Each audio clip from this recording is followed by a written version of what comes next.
យ៉ូហានជំពូក3ខ36ជាភាសាក្រិក Ho pistion eis ton vion ek zoen ionion ho de apethon to vio up opsetai zoen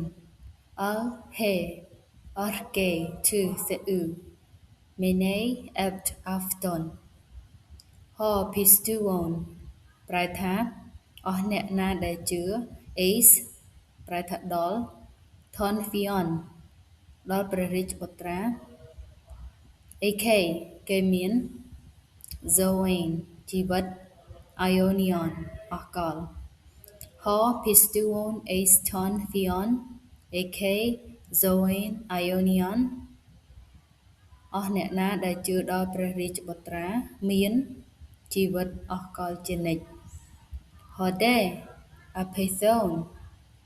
Hode តែ Apethon ប្រែថាអស់អ្នកដែលមិនស្ដាប់តាម Tofio ព្រះរាជបុត្រា Uk មិន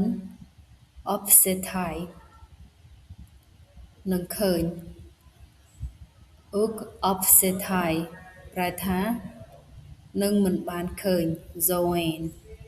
ជីវិត Hode Apethon Tofio Uk Opsetai Zoen តែអស់អ្នកដែលមិនស្ដាប់តាមព្រះរាជបុត្រានឹងមិនបានឃើញជីវិតឡើយ Al ប៉ុន្តែ He Orge សេចក្តីក្រោធ Tu Seu របស់ព្រះ Mene នៅជាប់ F លើ Afton គេ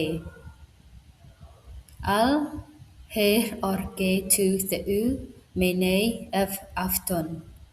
តែសេចក្តីក្រោធរបស់ព្រះនៅជាប់លើគេវិញ